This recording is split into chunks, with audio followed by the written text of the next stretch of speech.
Welcome to another episode of Complete Developer Podcast, the podcast by coders for coders about all aspects of creating your best life as a developer. I'm Will, the accomplished developer and aspiring software architect. And I'm Beej, the journeyman developer sharing my journey in development. I fell into a burning ring of fire. I went down, down, down. Wrong cache, dude. We've all been there. A web page that was working stops working, or one that was broken suddenly starts working without any obvious changes. If you've had this happen, one of the first things you should probably suspect is a caching issue. In this episode, we're going to discuss the basics of troubleshooting caching problems and how to think about them so they don't drive you insane.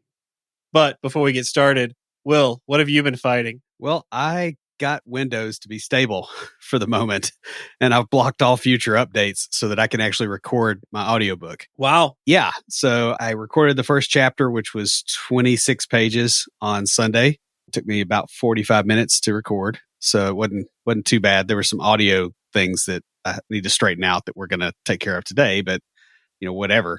But yeah, I got all the drivers acting right. Everything is restabilized. It's patched up and it's not suddenly rebooting. And it looks like Bluetooth works. Now, whether that stays put or not, I don't know, because it's been almost a year of it being broken. But yeah, so, good times. I can slow down on buying the Mac for right now and not have that on my plate on top of the website rewrite and on top of recording the audiobook and everything else going on. Like, I just want to start kind of lining stuff up in a linear fashion instead of a non-linear, if that makes sense, because they're not really lined up then. Yeah. So I feel like this is probably a better approach for now, is just to get Windows stable and get rid of it in a way that lets me survive the transition a little bit easier. So that works. That's me. How about you? Oh, it was a busy weekend, man. Found a new hobby, axe throwing. You need another hobby. Yeah. That's what everyone said. Oh my goodness. Yeah. Now, I'm actually not pretty bad at it. We got an hour, me and a couple of guys, and first, 10 or 15 minutes was just figuring out how to throw it. It's actually pretty similar to throwing a knife. Okay. Yeah. Just like the concept of just like, yeah, you don't throw it so much as you move your arm with it in hand and let it go. Yeah, exactly. And it's so funny because, like, if you try to throw it hard, it won't work. If you just sort of move your arm and let it slide out, it lands every time. And so after, about the first 15 minutes or so, I started working on aim. And, towards the end, I was hitting the bullseye almost every time. Nice. Yeah, it was really cool. I eventually stopped taking pictures of when I hit the bullseye because I'm like, I just keep hitting it. I gained some consistency there. And at that point, I started like trying different things out and stuff. But it's kind of cool. It's actually a real sport. Apparently on ESPN and everything, they have a league here in Murfreesboro that plays. I almost joined the 5-week league that's going on Monday nights, but I just have too much stuff going on. Yeah, I was going to say, like, there's a reason people said, oh, you got another hobby. That's the first thing I thought you needed. Yeah. So, yeah. Speaking of things I needed, I did buy a grill. Nice. I don't know if I told you guys this or not, but I ordered it a while back, or tried to order it. They didn't have it in Murfreesboro. I eventually got it out at the Lowe's in Tullahoma. And then I rented a U-Haul to go pick it up. And I get to Amanda is riding with me. We get to the U-Haul place in Shelbyville to pick it up.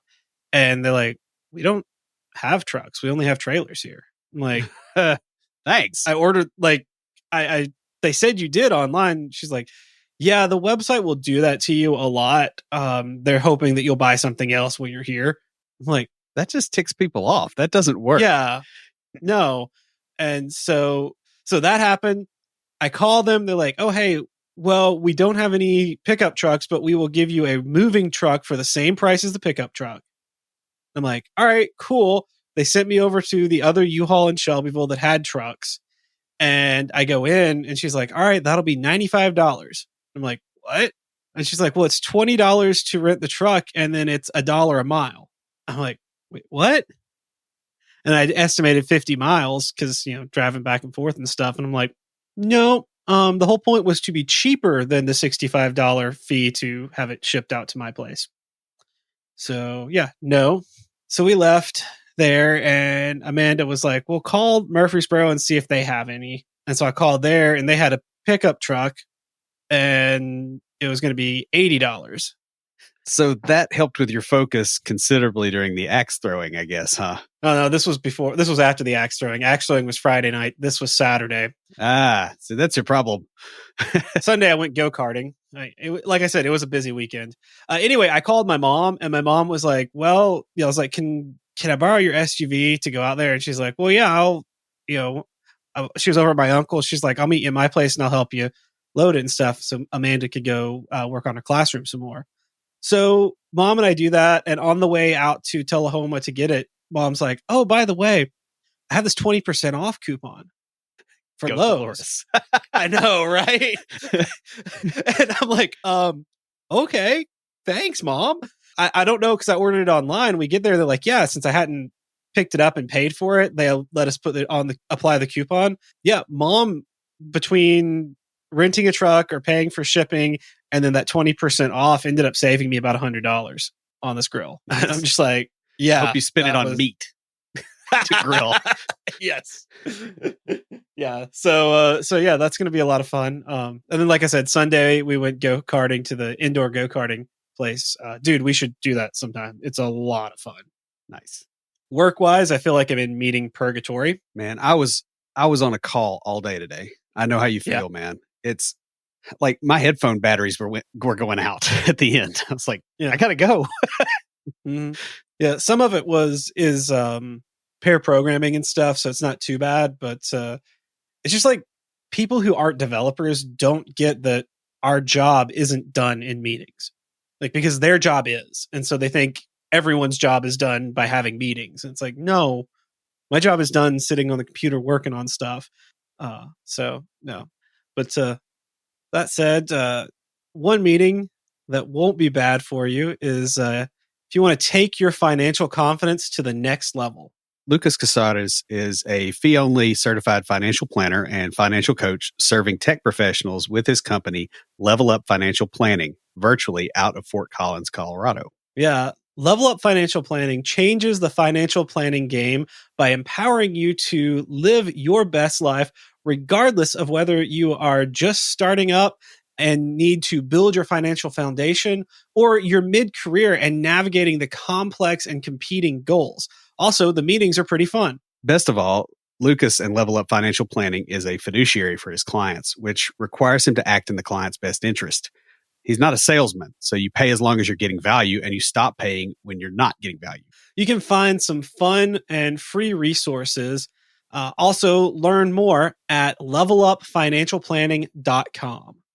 Generally speaking, repeating the same actions under the same conditions should create the same results or close enough that the results aren't a surprise at the very least. This tendency is at the root of all scientific pursuits, our development of technology, our understanding of economics, such as it is, and forms a core belief in a big chunk of the population. This is especially true for software developers because we literally rely on functions at a deep level. In fact, the mathematical definition of a function is a relation from a set of inputs to a set of possible outputs where each input is related to exactly one output. That's from mathinsight.org. When examined, this statement simply says that doing the same thing should produce the same result with the same inputs, albeit with a little bit more mathematical rigor. However, if you've ever had the experience of getting burned by caching, you are more likely to describe the experience as similar to Schrodinger's cat. This is a concept from a thought experiment posed by Erwin Schrödinger during discussions with Albert Einstein while expressing his objections to the Copenhagen interpretation of quantum mechanics.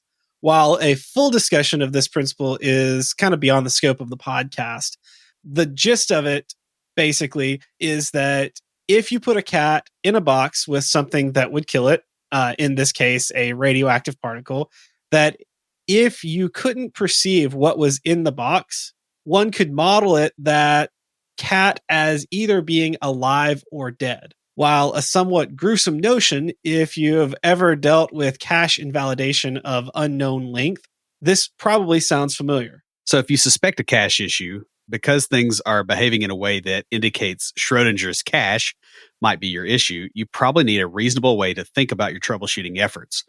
Troubleshooting cache issues without a plan is not only unlikely to succeed, but you may find that you have difficulty proving that you actually fixed an intermittent issue. In effect, you need to figure out how to let the cat out of the box so that it is in a provable state. Yeah. So in this episode, we're going to start off talking about some basics of caching and then get into things that you can do if you suspect that caching is an issue. Yeah, and the idea here is to essentially get it to where you can diagnose the problem. This is like a pre-diagnostic step before the real diagnosis of the issue, right? So we're going to get the basics here on caching, and we're going to explain this extremely generally because there's a lot more here. We should probably have a full episode on that. But basically, what a cache is a higher speed or lower cost, in some cases, data storage layer, which stores a subset of data that is typically transient. In other words, it doesn't hang around forever. So that future requests for this data are faster and or cheaper and create less load on the system. So a prime example of this would be, hey, we're looking up something in this, database on site, but if it gets under load on the net, that's real bad. So we want to cache the data, in a cheaper cache somewhere so that when it gets hit, it's not, pounding our internal server. It's, pounding a server somewhere else. Yeah. I mean, this is really useful if you have like lookup tables and that sort of thing, or you're like filling in drop down menus from stuff on the database that might change over time in the long run, but isn't like rapid change. So you would cache that so that you could come back or so that it wouldn't have to hit the database every time someone dropped down a menu. Right, because that's a great way to make hot tables that kill your performance across the board. So when a cache is in use, an incoming request, and we're going to kind of base this around web, although it doesn't have to be. But when a cache is in use, you'll have an incoming request and it'll be examined and a cache key gets generated from the request. That key will be used to look up the result in the cache. If the result is there, it gets returned. If it isn't, it gets retrieved, stored in cache, and then returned. So that basically what you're doing is you're delegating to the cache the ability to store that data instead of replicating the work to recreate it every single time. Mm-hmm. Now, items in cache will have a cache window, and that is a period of time that will elapse before the item is removed from the cache. It's sort of a timeout. Access of data subsequent to cache invalidation will cause the data to be reloaded and recached. So basically, you got a time frame when you load the data to when it says, hey, this data is no longer valid. We can't guarantee that. So if you try to load the same data, instead of just pulling it from the cache, it'll reload it from the server or database, wherever you're pulling it from. Sometimes caches have a sliding expiration. That is, the data will remain in cache for a certain amount of time since it was last accessed, up to some expiration. So you might set, a 10-minute, cache window, but if it's hit within 2 minutes, that window gets pushed out. Yeah. And you may have some limit of saying, it can never be more than an hour old. If it is, delete it and, re-add it to the cache. I've also seen where they do this with calls to the database. So like the cached, I've seen it with lookup tables where like the cache stuff gets on that kind of sliding scale, but it's not that particular data that's hit, but if a call to the database is made. Yeah, there's a lot of different ways to do this. Yeah. Most caching systems also let you manually invalidate an item in cache or evict it from cache. It's probably a better way to put it. It's like get it out of there. This is really handy if the thing that you're caching sometimes has more volatility than the length of your cache window. So, you got some object that during certain periods maybe gets changed every hour, but you've got a 5-hour cache window on it. This lets you get it out of there so it's not giving you bad results. Mm-hmm. Also, most systems will have multiple caching levels for various reasons. Users will also have caching that you may not be able to completely control. Right. So a good example of that is web browser cache. Right. That's the bane of a lot of web developers' existence when you're trying to troubleshoot something, because it will create intermittent problems, especially when there are coding mistakes in the browser. So, for instance, Safari on the iPad, like 10 years ago or so, had an issue where it cached the results of post requests, which is a big no-no, right, from the REST perspective. But it was doing it. And trying to get around that was all kinds of fun. Mm-hmm. I remember talking about that at some point. Yeah. You remember me complaining about it. Yeah. I'll tell you an issue that I ran into that was kind of, it's one of those that makes you roll your eyes. This was when I was working in the office before we went remote. I was working on a project, and QA sent a bug in. I was like, oh, hey, that's, I hopped on. It was a UI thing. I fixed it, pushed it out to the test server, and just turned around because he was sitting behind me. And I'm like, hey, that's up. You can check that. And then he filed he did it, and he came back and was all in arms because I didn't fix the problem, but I told him it was, and emailed my manager, and I'm like, but it's fixed. See? I was like, did you refresh your cache? He's like, well, the user's not going to know to do that. I'm like, but I can't fix it. I'm like, we're not going to be making changes like this in a live production environment. This is you got to understand how these systems work. Yeah, if you want to troubleshoot them, especially. Yeah. I'm like, what? So yeah, it was just one of those. I'm like, you don't understand how this works, but just where you just you point to his desk and say, this is your keyboard, this is your mouse, this is the machine you should never try to use. Yeah, it was an interesting conversation. He has since moved on to a different job, so that's nice. So testing electrical outlets with forks, possibly. I have no idea. I hate to be mean. So I don't hate it that much. Now back to this.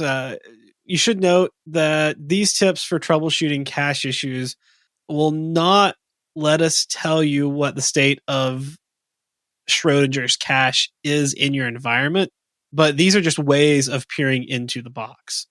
And it's like Will said, this is sort of, some of these are how to tell it's a caching issue, right? So that you know where to look.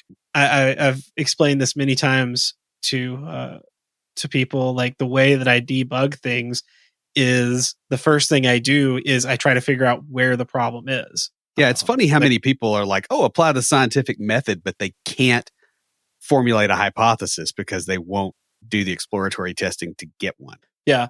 Well, for example, with our stream at church, we're having this issue with when someone would move a lot, it would kind of digitize the movement. And so I was like, all right, well, why don't we have several components. We know we've plugged the camera directly into a TV and we know it's not the camera. It's all right, we've got a switcher. Let's plug the switcher directly into the TV to a monitor and see. And I was like, but it is plugged directly into the computer. I'm like, no, it's not. It's plugged into a catch, that catches it, and then it goes there. So let's try that. Let's see what. And it ended up actually being the catching device, the video capture device that was causing that. Unfortunately, because of COVID and everything, you can't find those.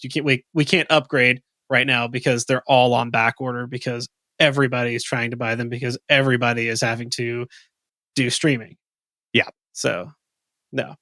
So it's just, but it was one of those things I said all right, well let's unplug it and plug it directly into the monitor to see if that works. And I was I got some pushback, and I'm until I explained what I was thinking, they're but I'm like, We need to find out where, like, is it this component? Is it this component? Is it this component? Then we can troubleshoot how to fix it. Right. And it's funny because some of the people like one other person giving pushback is a developer and has that same thought process when it comes to software, but not when it comes not in that particular instance. And I'm sure I have been that way before too. Yeah, I've noticed that working with electrical engineers. Like, they'll catch me not thinking this way, and they'll call it out, and you're like, "Crap, yeah," but you do the same thing for them, right? So, I think it's a thing that you can really only do in areas that you understand well, because you don't know. Like, if you can't make a map of what the parts are in your head, you can't figure out which one's the problem, right? So, so speaking of how you start mapping this stuff, try turning off all the caches you control. Now, I'm going to say this is the most drastic thing you can do, and don't do it in production. Oh my goodness, no. Holy crap. You're going to get fired. However, if you can test this out in an environment that has a provably equivalent setup and similar load to where the problem occurred, sometimes the caching problem will become very apparent. Load is going to be a tricky thing. Yeah. And so is a similar setup, because then you get into IT budgets. And they don't like having hardware just sitting around because we might need it. So it's really unlikely that you're going to have a copy of a production environment hanging around that can handle similar load without caching. Your production environment, in fact, might not scale to that level. In fact, that's why I was saying don't do this in production, because you might kill production. Yeah. In fact, you're pretty likely to. Remember, you are only trying to suggest correlation. This does not prove any type of causation. Right. And you'll learn that very, very quickly when you do something in a new environment and it's like, oh, I got rid of the cache and that worked. And it turns out that, well, you also made a copy of the database, and the existing database server has a disk read error that's slowing things down, and it's causing resource contention that's killing the cache. And it has nothing to do with, it's not really a cache issue. It's a hardware issue, and you didn't replicate it in the other environment. So you don't have a valid test. Yeah. For instance. So next, try adjusting your cache windows. Yeah. So another thing that might help is to lengthen the amount of time during which data is cached. So for instance, if a particular type of aggregate route is causing the problem and it's cached for 5 minutes, bump it up to 10 and see if the reported frequency of issues changes in either direction. That makes sense.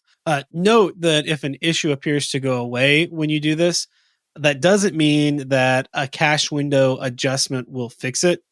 Again, this goes back to correlation, not causation. And I know why Will has this all throughout this episode, because he's heard me cuss about this a few times. Well, no, because I was going to say, because I've seen where semi-technical or non-technical management will see you do this and go, oh, you fixed the problem. And it's like, no, not exactly. I fixed the symptom. Yeah, it's like saying I made the house not flammable by getting rid of the matches. Well, that doesn't follow. Like, it's still flammable. It's just it's not getting lit on fire right now. Don't do that. I was more thinking, you like cured the flu by taking some Tylenol so you no longer have a fever. Yeah, that's actually probably a better a better example. Now, if your data is volatile and your system does not do manual cache eviction, also be aware that this cache data may cause you problems. So you increase the cache length to 10 minutes, but on average, the data changes every 5 minutes and you're not manually evicting. Well, if you're reading from cache and writing some other record out there, you just corrupted data potentially. So you can't just willy-nilly do this, and you should not do this on a production environment because you'll suffer unless you know it very, very well. No. Also, beware that you don't have full control over cache eviction. Server restarts, resource contention, bugs in cache software, or even other instances of your application. Oh, tell me about that. Can mean things get evicted before you think they should be. Yeah, if possible, you need to try to determine whether the data you're retrieving was retrieved from cache or it came from whatever backing store was behind the cache. The results sometimes will surprise you. It'll be like, oh, yeah, we got these two servers here and we made sure that we handled caching here, but it turns out that, there's another server somewhere that we didn't know about for whatever reason, a failover server or whatever. You never know what's in your infrastructure. There've been cases where people have worked in university buildings where they were doing demolition and they found what had previously been a closet that had been completely walled off and had a Unix box that was still running. I've heard of that. Yeah. And it'd been there for 20 years and like nobody touched it and they don't even know what it goes to, but there's a server there. Now, I don't think it's going to be that bad with typical corporate accounting now. Like losing a server is something somebody gets fired for and then they go find it.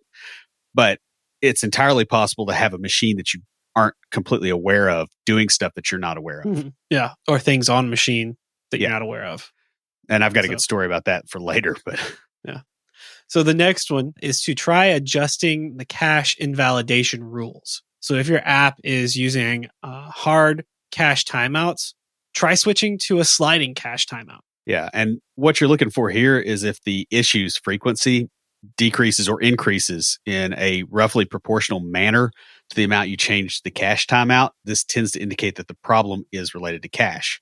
Furthermore, if the issues seem to appear at a predictable amount of time after the change, and that time corresponds with the cache timeout, it can often point you towards other issues, either with the cache being stale or having problems as a result of load near the cache boundary. In other words, like all this crap got evicted from the cache, and now the system's having to go back to the database to get it, and now you're getting timeouts, for instance. It's like I worked on a system that was like this when we spun up. We would do an update, and you push the website out, and you've got a load balancer, and so you've got one server that's taking all that load, and it's still fine because it's heavily cached. The other server spins up. When we switch over to it, all these requests are coming in, and because we had done some things with the cache keys to make it so that we weren't getting corruption, it's hammering everything. And so you're getting crazy amounts of timeouts while the thing's spinning up. And so we would have to play with that a lot. And so this can kind of show you some things sometimes that are pretty useful for figuring out what's going on. Yeah. So the next one is to try modulating load to look for resource contention leading to cache invalidation. Right. So, for instance, if you leave your caching settings the same, so like the cache windows, how much memory is available to the caching server, those kind of things, but put a lot of load on the system or drop the load. Again, on test, don't do this to production. Sometimes stuff will fall out when you do this. So, what you're looking for are problems that result from things being removed from cache too frequently. Now, if this approach drastically increases the number of problems, then there's a good chance that it's a load-based phenomena due to premature cache eviction. If it decreases the number of problems under load, which happens, this might indicate that your app's cache invalidation strategy causes it to hang on to resources for too long or fails to free things that should be freed up. Mm-hmm. Now, next, you could try cache busting techniques. While these vary, the essential idea here is to do something so that cache keys from one part or version of the system are different than those from another part. Yeah, you got to be real careful with this, though, because it's easy to get inconsistency and then weird behavior and possibly data corruption. So again, don't do any of this stuff in production. What this does for you is it makes sure that you're correct in your assumptions about which systems are putting what things into cache. So I worked with a senior developer who had access to production. This has been some time. But his laptop, his personal laptop, had the company code on it. They had very poor boundaries between who owns what, what code lives where. Now, he didn't use this laptop all the time. Most of the time he used a desktop. However, when he went on vacation, he would take the laptop with him.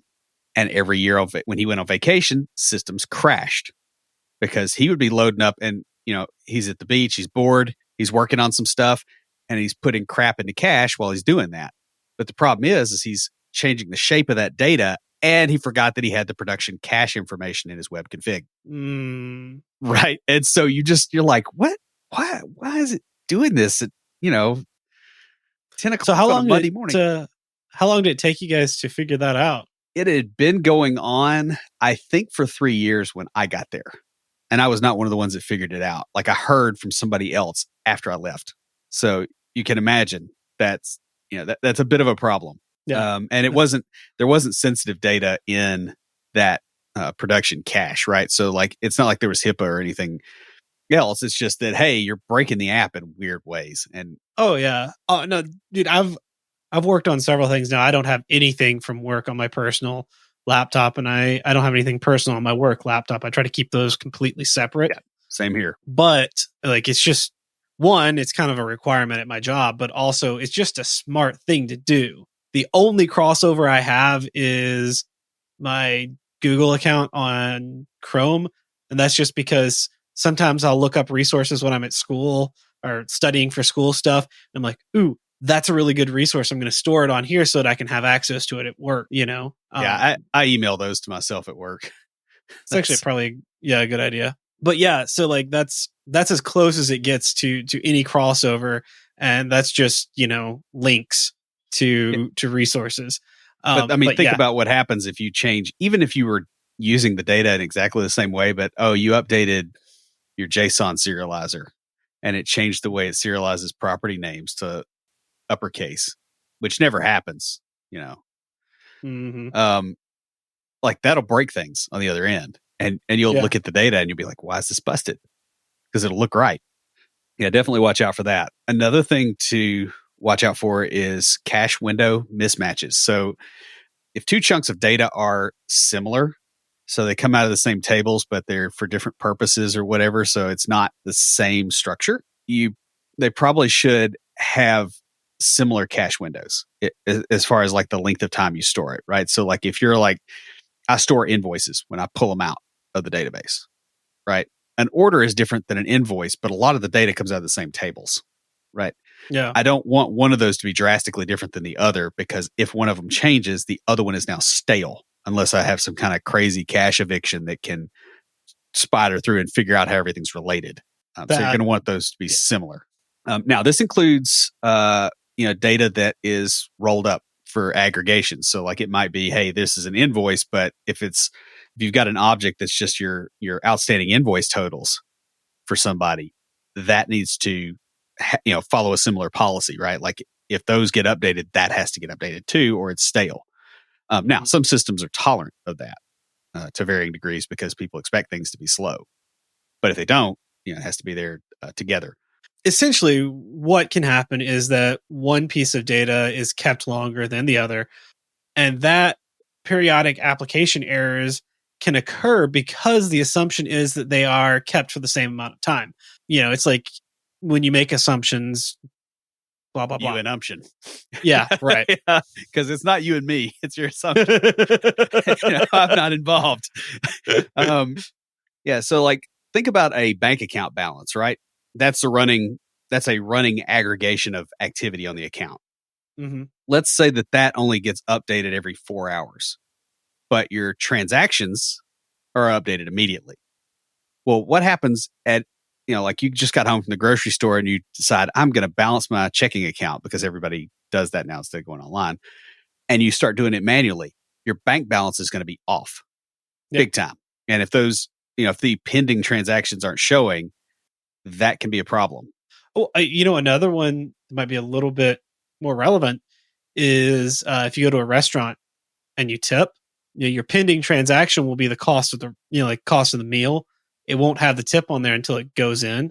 Right. So if you look at your balance, it's not going to be the same. Or like, for example, I use Every Dollar to do my budgeting, because I can do it on my phone or I can do it on my computer. And, that has like what I spend for the month, including what I put on the credit card. Credit card gets paid off the next month. Right. So that's not an accurate representation of what's in my bank account. It's an accurate representation of what I spent that month. Now, the savings side of that is actually pretty accurate, but that's a whole other thing that we'll talk about some other time in a different episode. But yeah.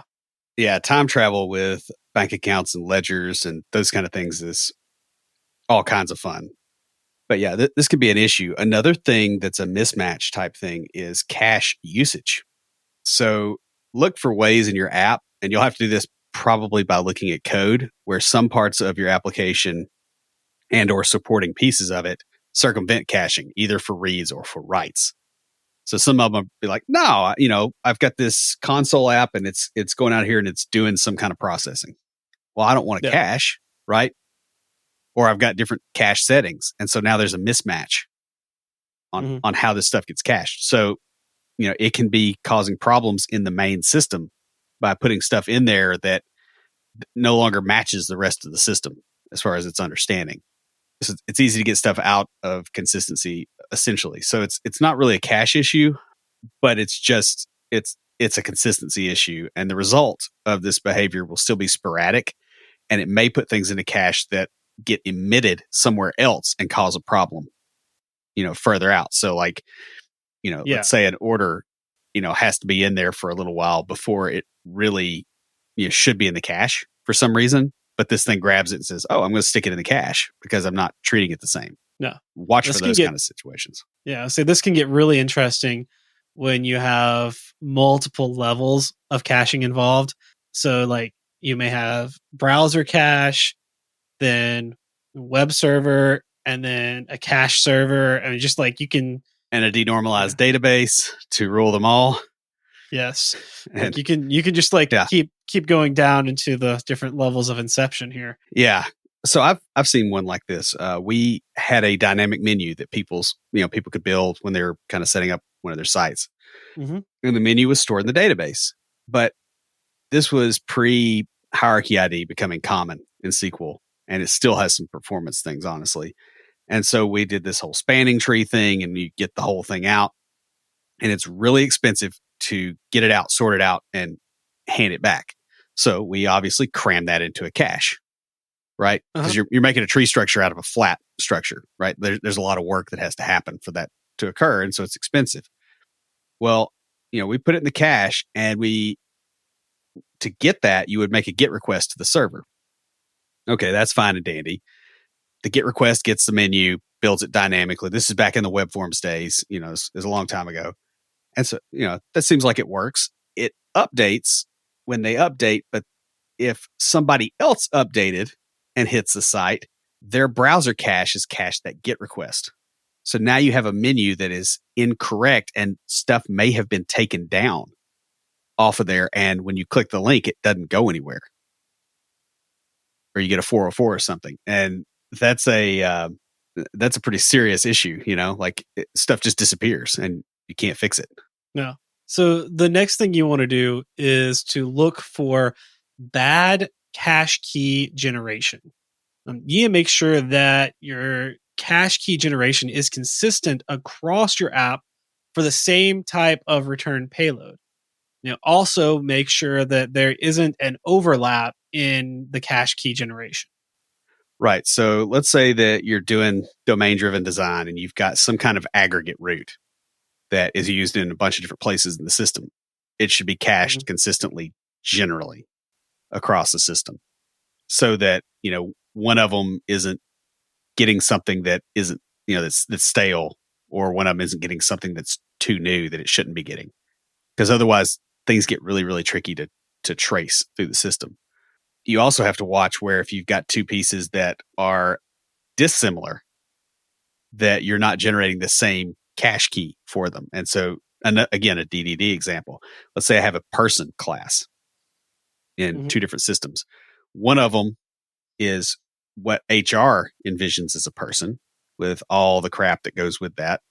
Another one is what some other group in the company envisions as a person, maybe like scheduling of worker jobs or whatever, right? It's two completely separate things. But if both classes are called person and they're hitting the same data source, if you generate a cache key based off the person ID that happens to be the same, you've got two different schemas getting crammed into the same spot. And so whoever reads the wrong one is going to have a bad time. Yeah. And the thing is stuff like this, a lot of times your load patterns are going to be, such that the same person doesn't get hit by the same systems at the same time very often. So you might see this, once every 6 weeks in some systems. That can be really confusing trying to figure out what's going on here. Yeah, because you just can't prove it. So yeah, definitely be really careful about how you do cache key generation. I would strongly recommend doing something that encodes the type in there if you have a type system, in some way, so that it's part of that, the type and the version of the assembly or the version of the app or whatever you happen to be using, so that you don't get a collision when you don't expect to have one. Yeah, that makes sense. All right. So finally, make sure cache invalidation windows either align with the volatility of things being cached or that cache is evicted upon relevant changes. Yeah. And this is a lot more complex than you think it is, because usually there's multiple views of the same data in the same system, and you're going to want to keep them all together.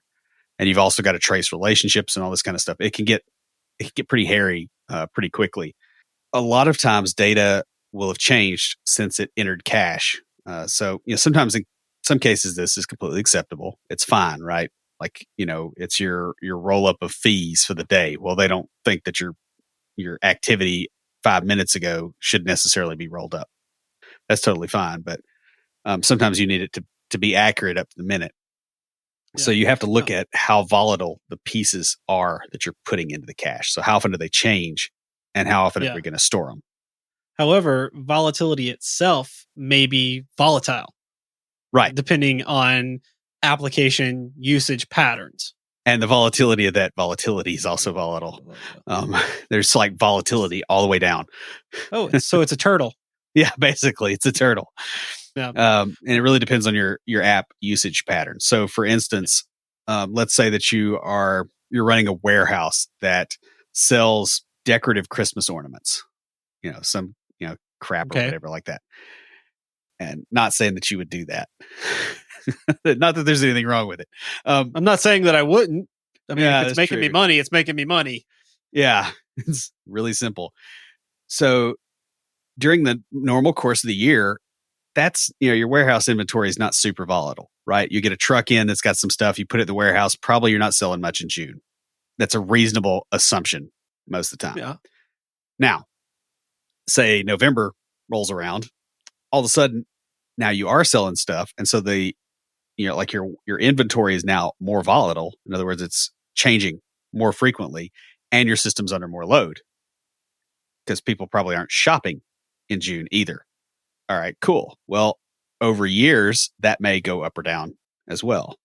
Mm-hmm. As you get closer to Christmas, it's going to, it's not going to be a linear change either. So you got to be really careful about that. But well, it depends. Like if you're supplying stuff to Hobby Lobby, then it'll be May when they start ordering Christmas things. Right. And it'll be hitting. Really, you got to look at that because like stores, they're going to start stocking. Well, yeah, they got to get it up in October, right? Yeah. Yeah. So like, totally seriously, different. you may be supplying direct to the customer, and then you get some deals supplying a chain of stores. And all of a sudden, the time that you're used to a big increase in November, and they're ordering in August so that they can have it in and up by October. Right. These things could change. And the thing is you get that customer in June, and it doesn't even occur to you. Right. Yeah. So exactly. The volatility changes all the way down. Mm-hmm. So if the data is usually cached for a short time when compared to the frequency of updates to the data, you might be missing some performance gains that could make your app perform better, which is fine. Yeah. On the other hand, if you are caching data for a longer time period, then the data is likely to remain unchanged. You risk data inconsistency if you aren't evicting things from cache. Yeah, or corruption straight up because you read it from cache, you changed it, and then you wrote it. Yeah. And now the cache is changed and the database has changed, but it's changed with a value that's no longer correct. So guys, dealing with caching issues is very frustrating. One of the biggest problems is that caching often manifests in a very unpredictable manner. This can be driven by load or by user behavior. And because of this, troubleshooting caching problems often requires that you first prove that caching is a factor in the problem before even attempting to correct it. Once you can prove that the cache is involved, then you can manipulate your cache in order to make the problem easier to reproduce, which will be a huge benefit when you're troubleshooting and debugging. I can't tell you how many times that not being able to reproduce the problem has been like, I've had meetings, I was talking about meetings earlier. I've had meetings just because of that in the past few weeks. I've had that conversation too, where you're like, look, pandas are dying out because they can't reproduce. What do you want me to do? Yeah. It's completely impossible to do science when you can't reproduce an issue and you can't do experiments, form a hypothesis, etc. So anyway, we want to give a thank you and a huge shout out to Lucas from Level Up Financial Planning for sponsoring this week's episode. Through his sponsorship, Lucas is helping us achieve our podcasting goals, just like he'll help you achieve your financial goals. That pretty much wraps us up. Beej, what do you have for us for Tricks of the Trade? So I've kind of talked about this before. I set myself up for it a little earlier, but Burning Ring of Fire? No, not quite. Meetings are the bane of many developers. A lot of times they're not productive, or they could have been handled by email or other asynchronous communication channels. Now, it's true there are times when meetings are useful, such as troubleshooting between developers or in emergency situations. Yeah, emergency situations. One thing that helps to prevent random meetings being scheduled is if you actually schedule development time on your work calendar instead of just leaving that open. Now, as tempting as it might be, you can't take up all of your work day every day with development time. You'll need to leave some spaces for meetings that do have to occur. But this is a way that you can have some control over when people schedule them. Also, when people want to schedule something during normal development time, they'll have to ask you, since that time has been blocked off on your calendar. For example, I got an email not too long ago saying, "Hey, I see you're really busy this week," because I had a couple of meetings already fill in the meeting times that I had. We wanted to meet with you about this topic. And the only time you have available is on Friday. I was like, yeah, it's a busy week. I was like, can you tell me what it's about? If it's important, I can talk to my boss and see if I can devote some development time to that meeting.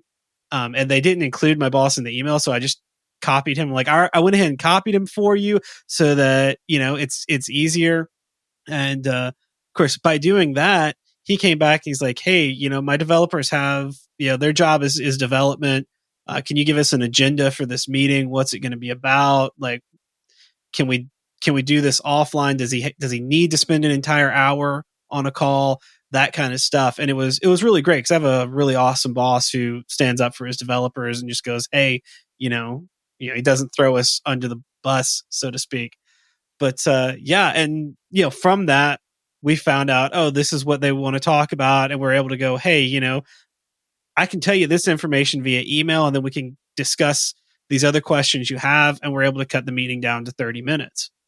And, so it's one of those things, like, if I had not set that blocked out time for development and been strict about it, they would have just thrown a meeting in there and I would have gone into that meeting not knowing what was going on, or I would have just declined it and potentially gotten in trouble for declining a meeting.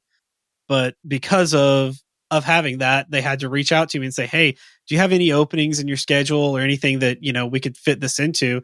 That led to a discussion, and we were able to resolve some of those questions they had without having to, take up an entire hour of, potential work time for that. So, just think about that. If you can, don't leave a lot of open space on your schedule. Put blocks. Like, I do 2-hour blocks of development time because I can do basically 4 Pomodoros in that with 5 minutes in between each. And I'm like, all right, I can get a lot of development done in 2 hours. I'll do a 2-hour block, and then I'll have lunch, or I'll leave a space open for meetings or something, and then I'll do a 2-hour block. So just consider that, and that's pretty much all I got. Stand by for Titanfall. If you have a question or comment, please email us at neckbeards@completedeveloperpodcast.com.